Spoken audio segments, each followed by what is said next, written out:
Amado Padre, en conjunto te damos las gracias por este privilegio que nos das de permitirnos atesorar tu palabra en nuestros corazones. Te pedimos que el Espíritu Santo nos siga retando, Señor amado, para seguir creciendo y para que tú permitas que esta información en nosotros produzca la máxima cantidad de obras de bien divino para la gloria y honra de tu Hijo amado, nuestro Señor Jesucristo. En su nombre te lo pedimos. Amén.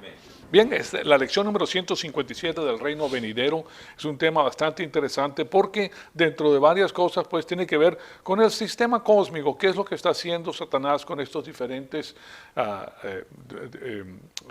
entidades que ha utilizado pues a través de los tiempos para llevar a cabo su nefando plan.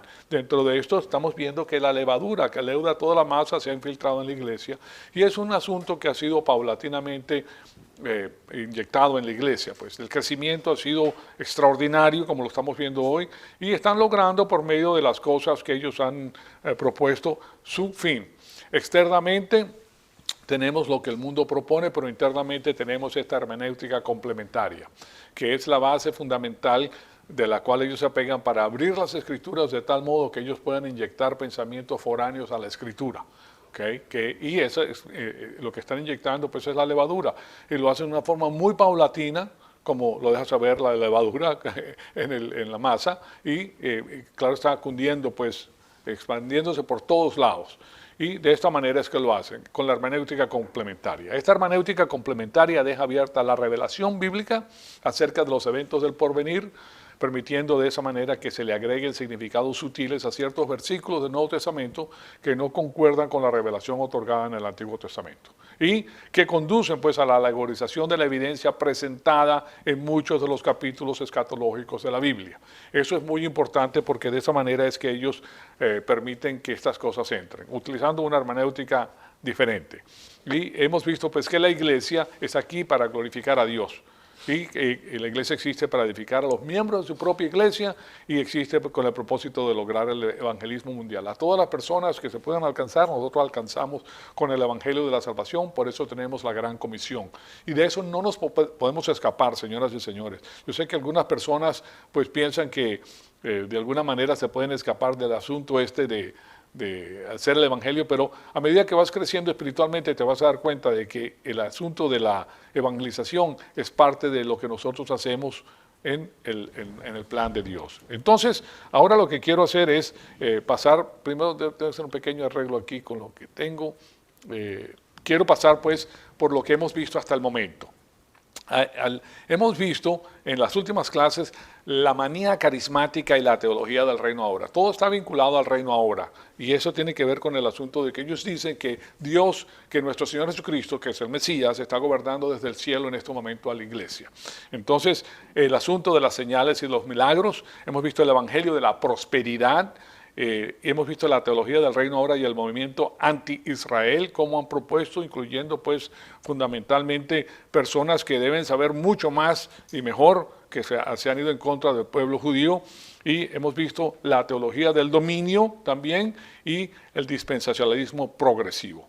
Entonces lo que queremos hacer es aprender de la historia y nosotros vimos la semana pasada que la tendencia de irse en contra de Israel o el antisionismo dentro de la iglesia tiene que ser monitoreado cuidadosamente porque después de todo la historia nos deja saber que la apatía cristiana, fíjense en eso, la apatía cristiana dice, bueno, está sucediendo por allá lejos, yo no tengo que ver nada con eso, no es conmigo, ¿verdad? Eso es algo erróneo.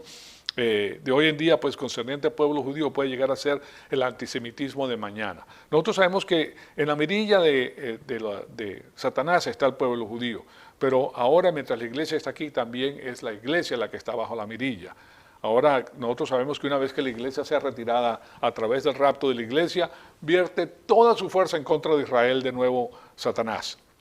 Y claro está, no va a poder destruir a Israel porque Israel es la niña de los ojos de Dios.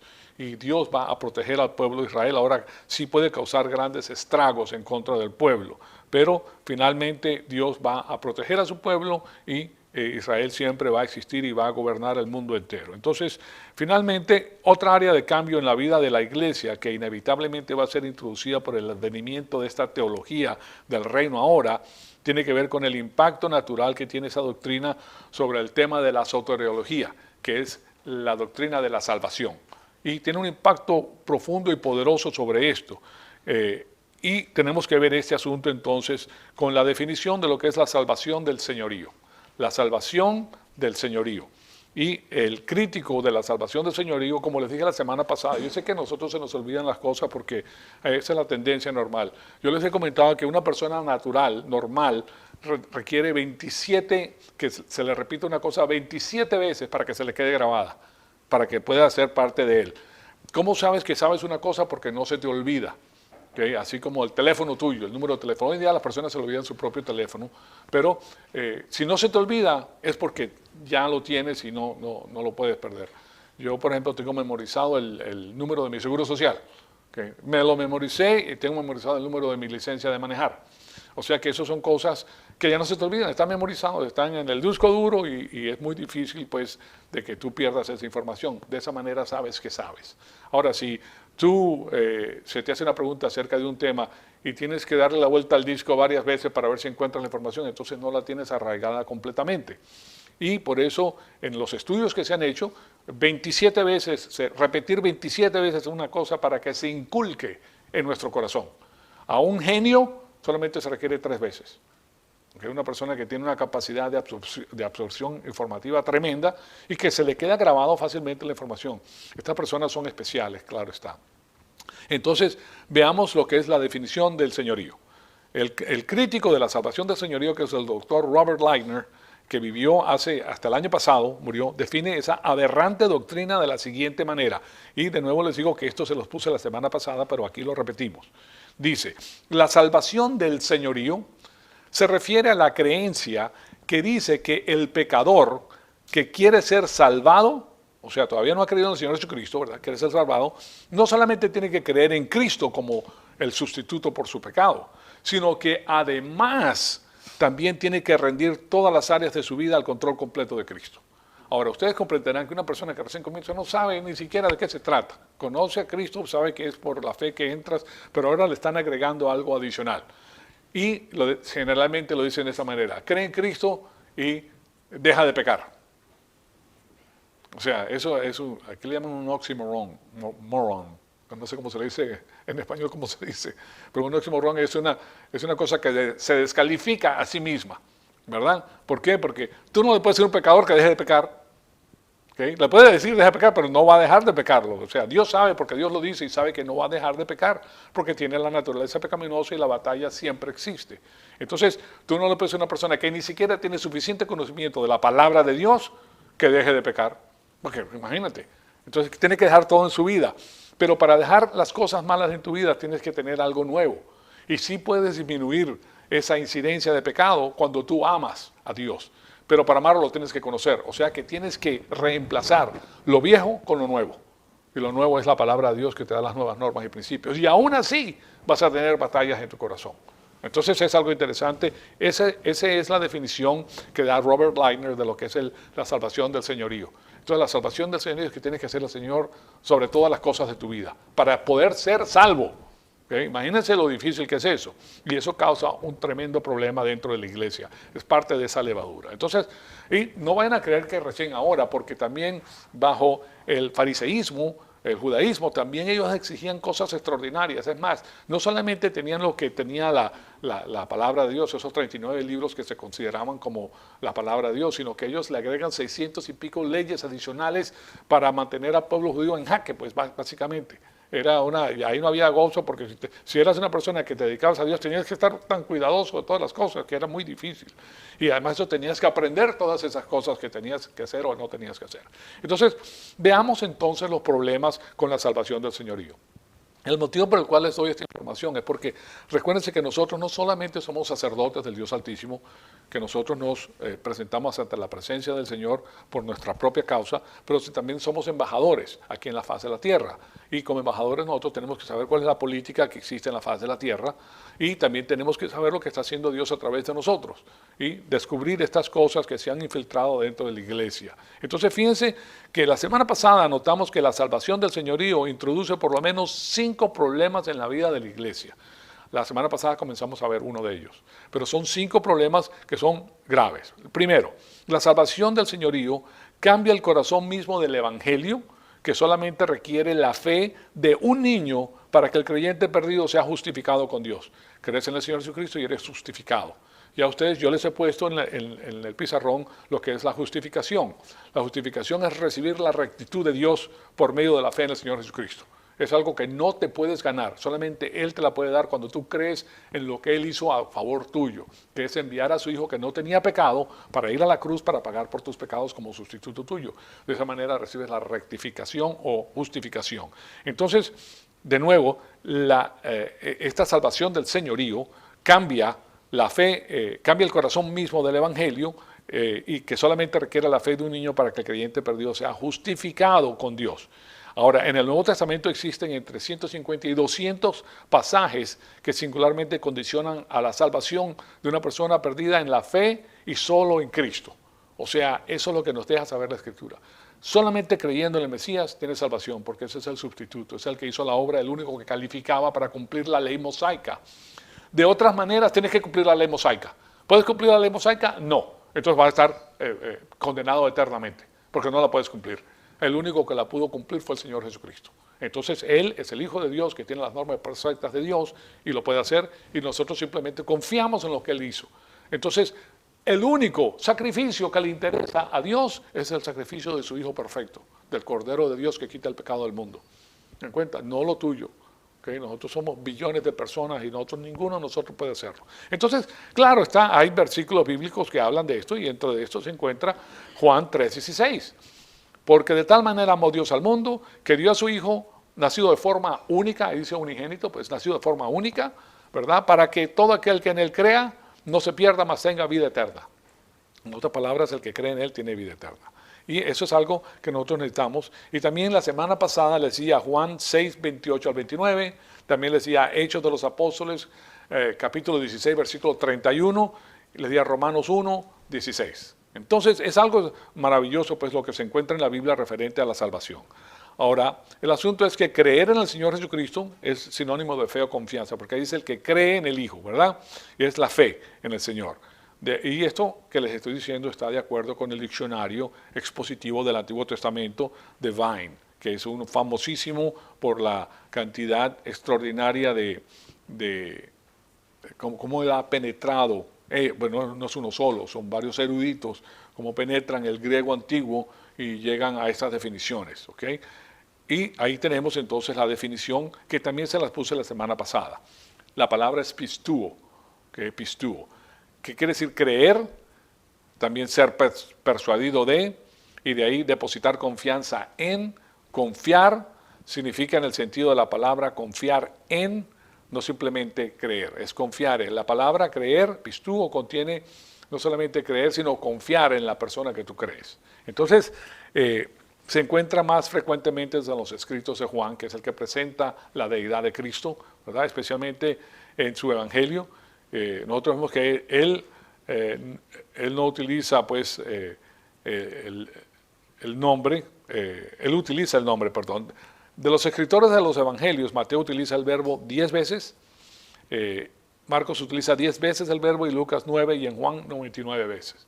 O sea que ahí vemos la preponderancia de evidencia que presenta el apóstol Juan para que las personas crean en el Señor Jesucristo.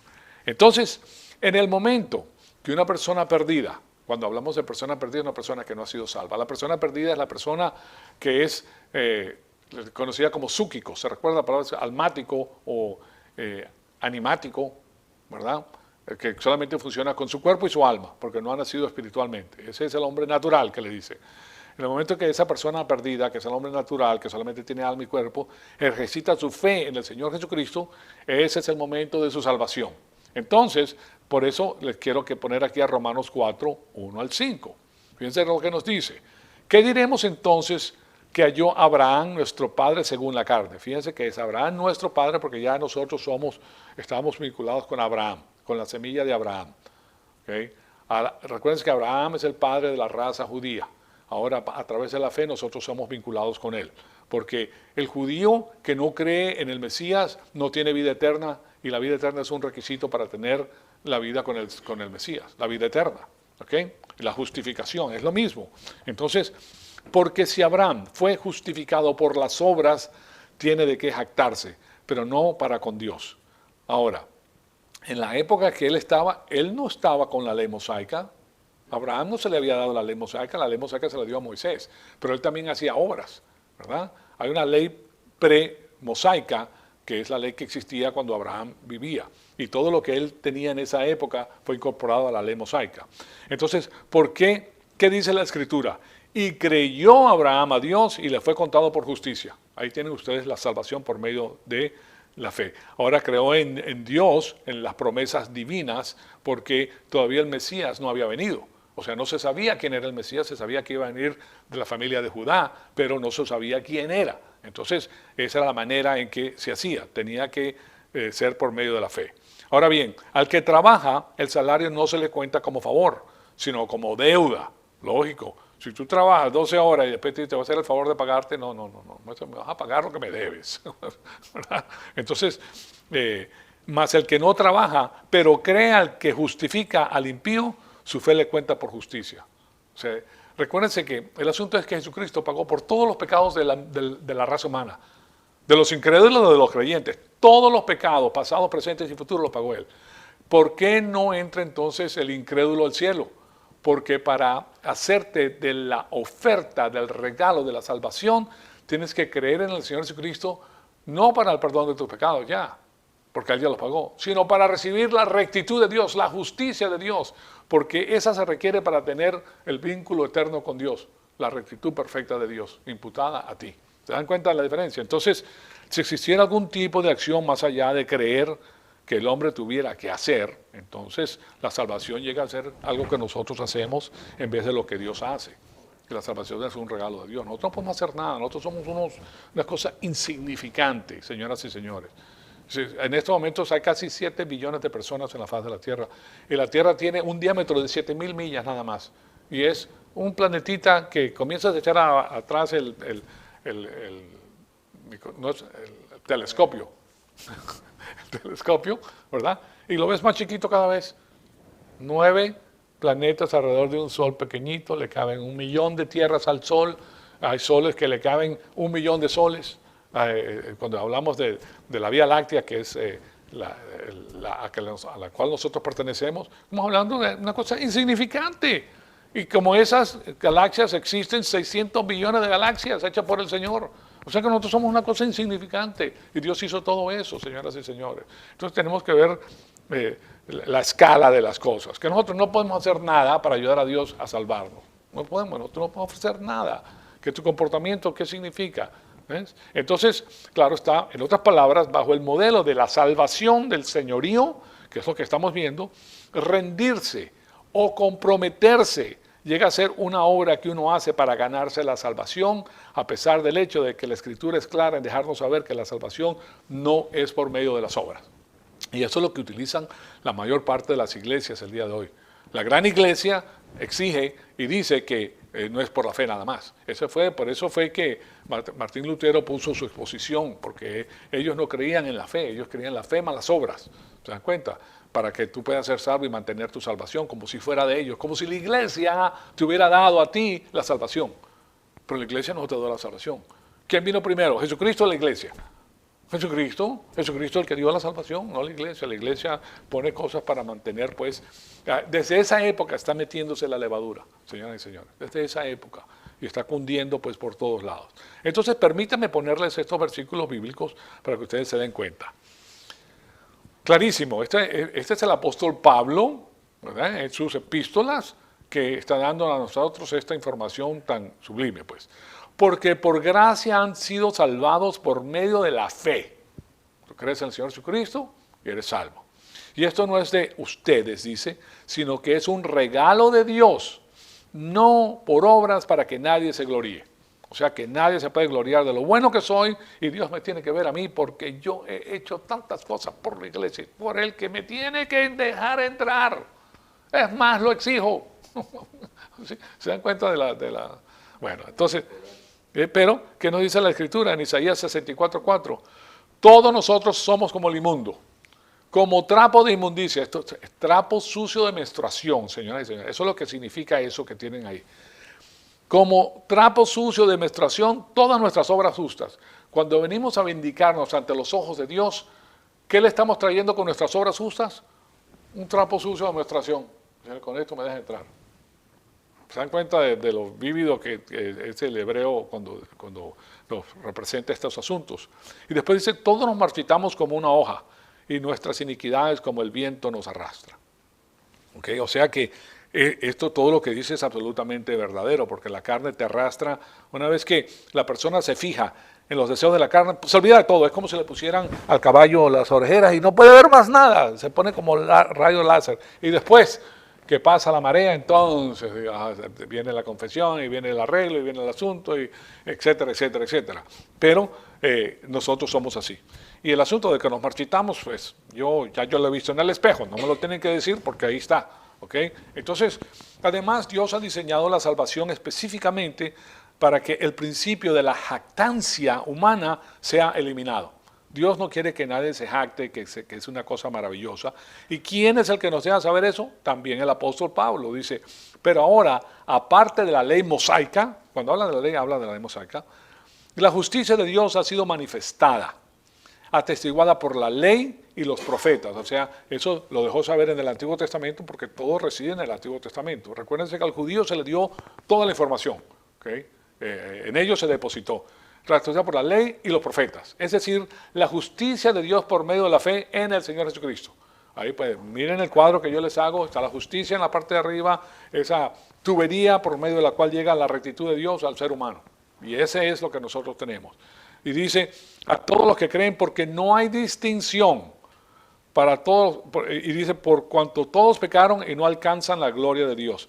Desde el inicio ya nosotros pecamos, no podemos hacerlo nosotros. Y después dice en el versículo 24, siendo justificados gratuitamente por su gracia, por medio de la redención que es en Cristo Jesús, el Mesías. Él es el que pagó. A quien Dios exhibió públicamente como propiciación por su sangre a través de la fe. Y claro, cuando se habla de sangre en el Antiguo Testamento se habla de una muerte cruenta. De su sangre a través de la fe como demostración de su justicia, porque en su tolerancia Dios pasó por alto los pecados cometidos anteriormente para demostrar en este tiempo su justicia a fin de que Él sea el justo y el que justifica al que tiene fe en Jesús. Él es el que justifica al que tiene fe en Jesús.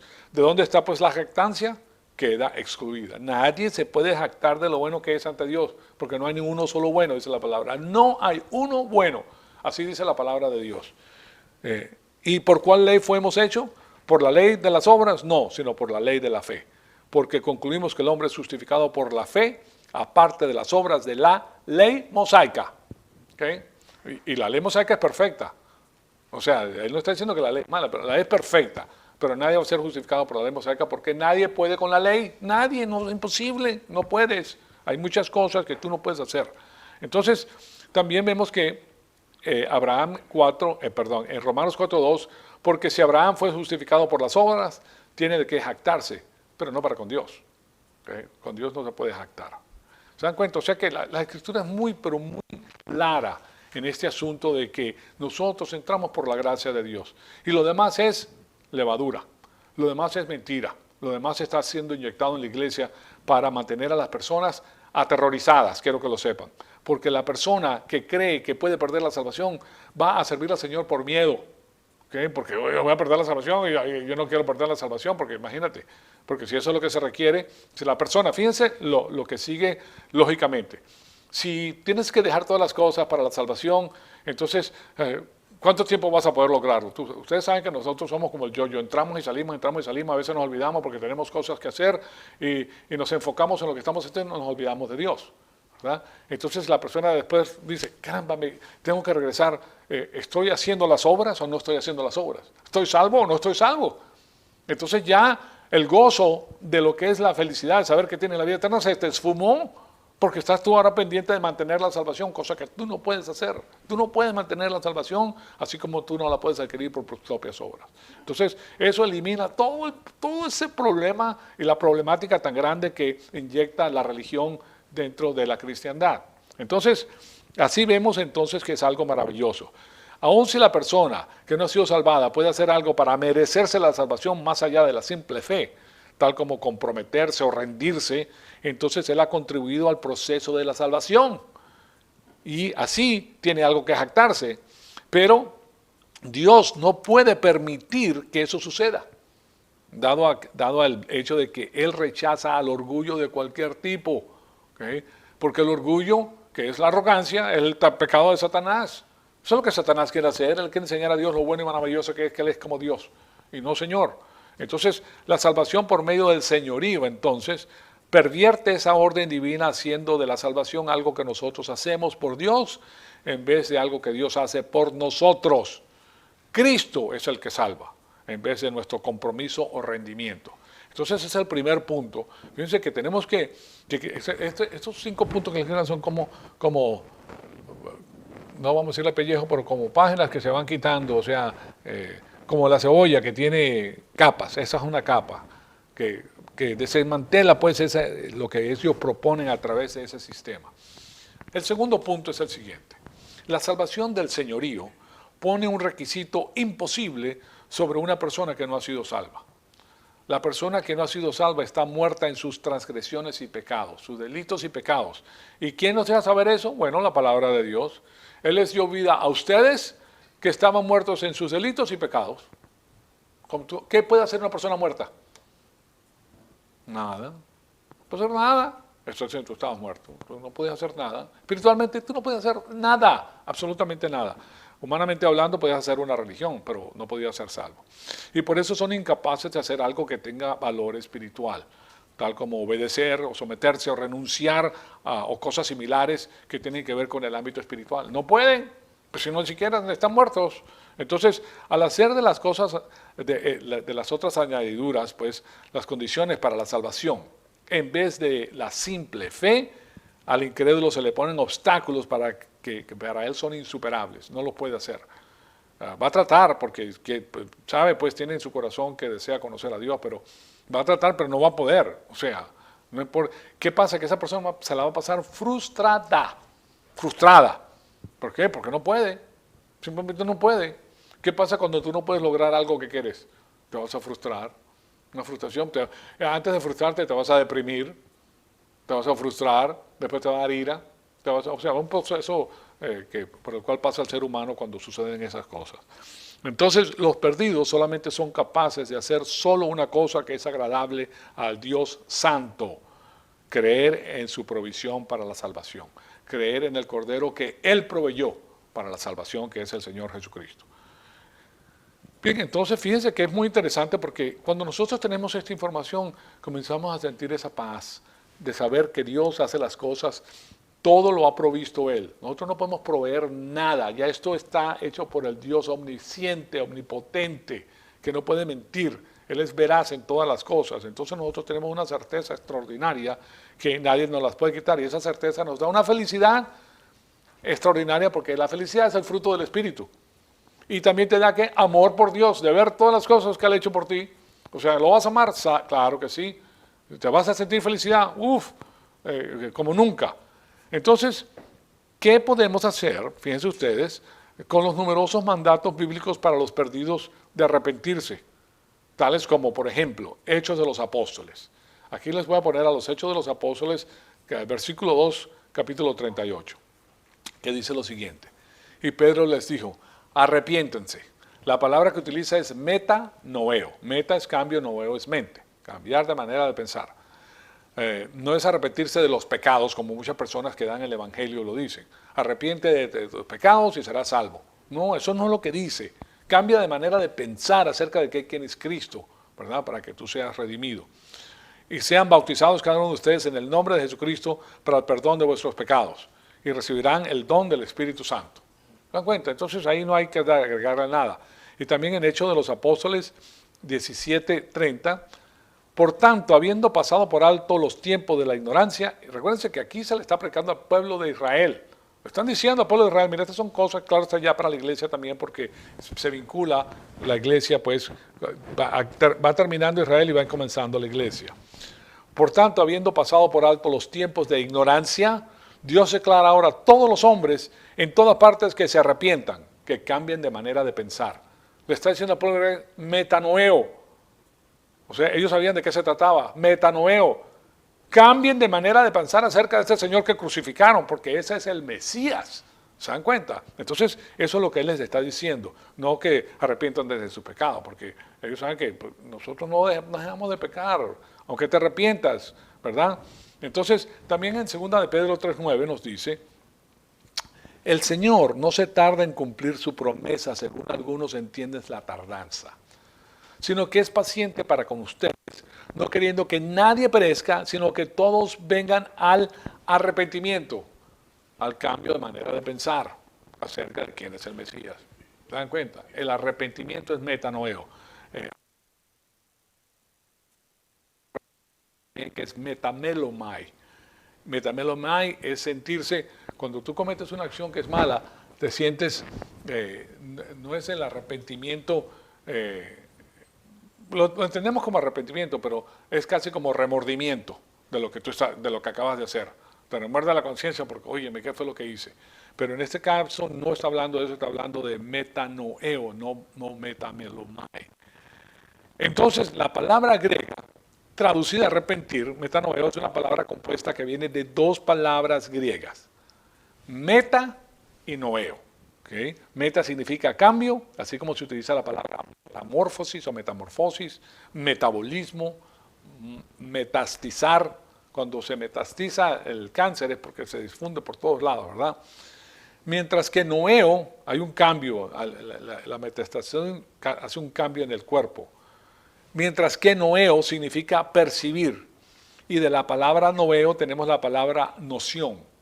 ¿Okay? Tenemos noción de algo, lo cual se refiere a la idea que emana de la mente. Entonces, de la palabra noeo también derivamos la expresión noia, como la paranoia, ¿okay? Que también se refiere a un estado mental. Entonces, de esa forma, pues arrepentirse o metanoeo simplemente significa cambiar de manera de pensar acerca del Mesías. Eso es lo que te está diciendo. Que es Cristo, en vez de cambiar el comportamiento para poder venir a Cristo. De la otra manera, te están pidiendo que cambies el comportamiento. Cambia de tu comportamiento, ríndete al Señor y entonces serán perdonados tus pecados. Eso es algo imposible de hacer, si se dan cuenta. Entonces, no es asunto, pues, de cambiar el comportamiento para venir a Cristo. El comportamiento va a cambiar posteriormente cuando tú pases por la santificación terrenal, que es por tu propio libre albedrío, porque quieres seguir al Señor, te conviertes en un discípulo del Señor para recibir sus instrucciones y el cambio va a ser ejercido en ti por amor, porque tú lo permites y tú lo quieres. Porque Él no va a empujarte a que lo hagas, Él no te va a obligar, Él no hace nada por obligación, Él lo hace todo por amor. Entonces, pero lo que sí te da es la información necesaria para que lo ames, para que te des cuenta quién es Él. Y es tu Padre que te ama, no te deja nunca, nunca te desampara, o sea, todo lo tienes en Él. Y lo que te pasa, una vez que tú estás creciendo te das cuenta de eso, que cualquier cosa que te pase que parece ser adversa, Dios lo está utilizando para tu bien. Y no te puedes poner, ay, ¿por qué me pasó esto? Y no, o sea, acongojarte y a sentirte triste. ¿Por qué? Porque Dios está utilizando eso para perfeccionarte. A través de, estos son los exámenes que nosotros tenemos de la palabra de Dios allá afuera. ¿Okay? Así es que prueba nuestra fe, para que nuestra fe sea como más valiosa que el oro que perece. Es lo que dice la palabra. Entonces es algo maravilloso. En este sentido, entonces, el arrepentimiento es un sinónimo de la fe, de creer en Él. Y de nuevo, Louis Perry Schaeffer, que ahora hay un seminario que se llama The Schaeffer Theological Seminary, porque este hombre es un erudito extraordinario, que está vigente y es uno de los seminarios mejores que existen el día de hoy, porque no está leudado. Está compuesto de personas que conocen la palabra de Dios, por de esta generación, que conocen la palabra de Dios y no permiten la levadura. La pueden distinguir, la pueden ver, la levadura por medio de la palabra de Dios. Saben cuál es y no la permiten dentro de sus enseñanzas. O sea que no permiten, si tú vas a ese seminario, no es por el dinero que te van a dejar a ti decir cosas que van en contra de la palabra de Dios, simplemente por el hecho que la puedas respaldar con las citas que tienes. No es suficiente, tiene que ser verdad. ¿Ven la diferencia? Porque ahora en los otros seminarios lo que te permiten es que a través del formato de Turubian, el cual te dice que tienes que tener las citas, por lo menos 15, 20 citas de libros diferentes, de personas que tienen un punto de vista similar al tuyo para respaldar lo que tú estás diciendo, te lo admiten y pasas con una A siendo mentira. ¿Okay? Porque a ellos les interesa el dinero en el seminario, porque tienen que pagar a los profesores, tienen que pagar los edificios que han hecho, etc. Las cosas se están cambiando mucho ahora porque ahora la mayor parte de los estudios se pueden hacer a través del internet y no requieren tantos maestros ni te requieren un lugar físico, ¿verdad? Y pueden tener, ya han logrado tener una comunicación directa con el maestro. ¿Okay? O sea que es algo muy interesante. Entonces, después de todo, esto es lo que dice Louis Perry Schaeffer. Este sí se lo voy a poner aquí para que ustedes lo lean conmigo. Después de todo, dice, esta novedad vital de la mente es parte de crecer. Y por eso puede ser, y es utilizado como un sinónimo de creer de acuerdo con su contexto. Estamos hablando de la fe y la palabra creer, que es un sinónimo de la palabra fe.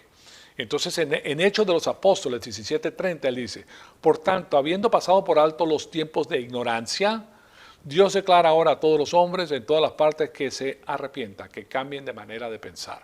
¿Okay? Y eso habla de la fe en el Señor. Él le está pidiendo que crean en el Señor, que cambien de manera de pensar acerca del Mesías. Este no es un Señor bueno, este no es un profeta, este no es solamente el hijo de María, con sus hermanos, porque es lo primero que te dicen, sino que este es el Hijo de Dios, Dios Hijo, el Mesías, el Cordero de Dios que vino a salvarte. Cambia de manera de pensar acerca de este Señor. Ya, tú no lo puedes ver como un simple hombre, es tu Salvador, tu Creador, de paso es tu Creador. O sea, no te vas a poner a la igualdad. Ahora, que Él nos llame a nosotros amigos, wow, eso es algo extraordinario. Y nos llama amigos del Señor cuando lo conocemos. ¿Okay?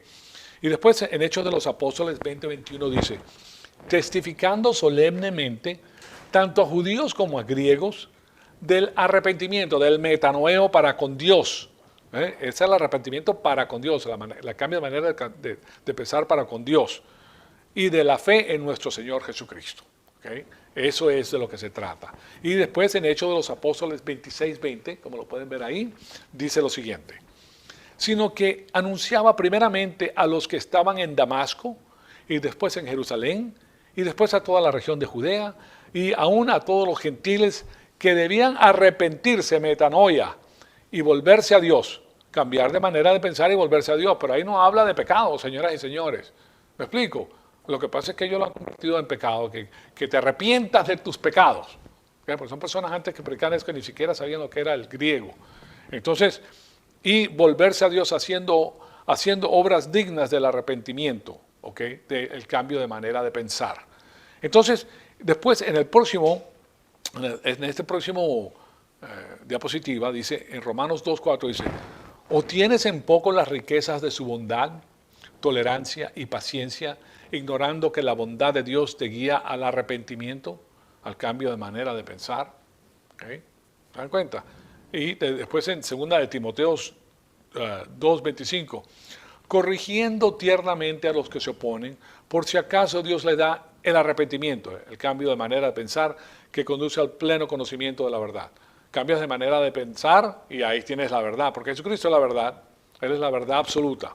Entonces, y también en 2 de Pedro 3:9 nos dice, el Señor no se tarda en cumplir su promesa, según algunos entienden la tardanza, sino que es paciente para con ustedes, no queriendo que nadie perezca, sino que todos vengan al arrepentimiento, que vengan al cambio de manera de pensar. Él no quiere que nadie se pierda. ¿Okay? ¿Y a quién vino a salvar? ¿A los puros, a los que se portan bien?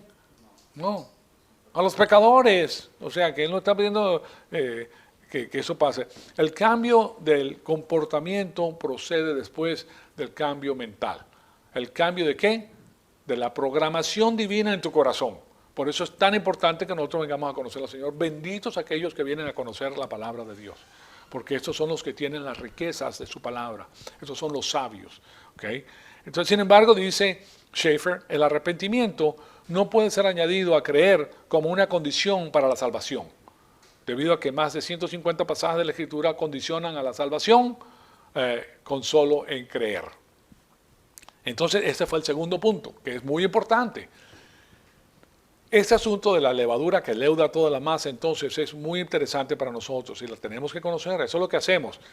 Cuando venimos a la iglesia nos enteramos de cosas que antes no sabíamos para evitarlas y también para ayudar a nuestros hermanos que vean la realidad. De otra manera son engañados y de otras maneras pierden su segunda herencia. Mire, Satanás te roba la segunda herencia cuando tú no conoces la verdad. Así de simple. Y lo que él trata de hacer es que tú no conozcas la verdad por ningún punto de vista. Y recuérdense de los cambios sutiles que yo les he comentado.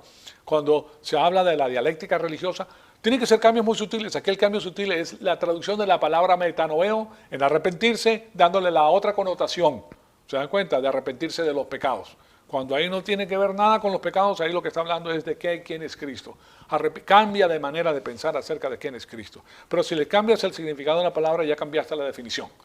Entonces ahora ya la tesis se presentó en frente de la antítesis y se formó una nueva síntesis.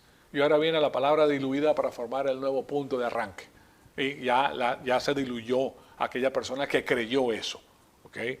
Entonces, o sea, su mente fue programada, su cerebro fue lavado.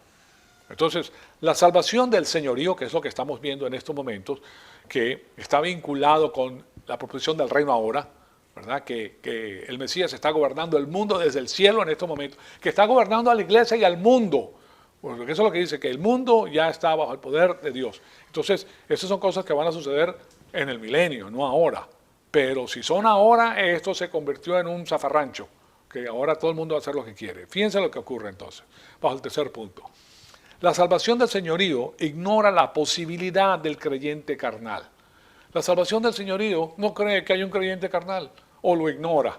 En su proposición de que la salvación del señorío, que tienes que rendir toda tu vida al Señor para ser salvo, ignora que el creyente tiene una naturaleza pecaminosa, que no se puede rendir. Si una vez que ha comenzado, que ya es hijo de Dios, mire, lo que sucede es que antes de creer no es hijo de Dios, es una criatura de Dios, pero no es hijo de Dios. Cuando cree, entonces llega a ser hijo de Dios, ahora es familia real.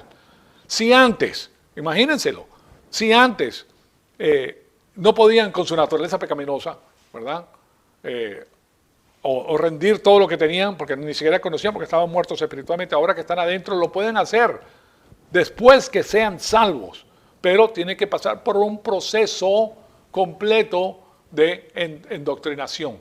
Esta persona tiene que conocer la mente de Cristo y poco a poco va eliminando, por un lado o por otro va eliminando ciertas cosas que hacía anteriormente. ¿Okay? Y ya no le interesan. Ahora tienen la propensidad a reincurrir.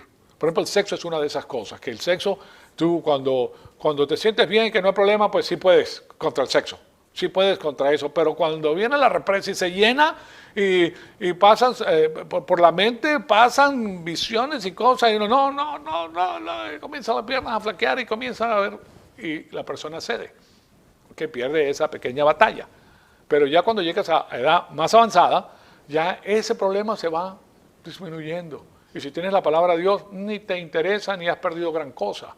¿Por qué? Porque tú quieres hacer la voluntad del Señor. Ahora no tienes que contender con eso que tenías que contender anteriormente. ¿Se dan cuenta?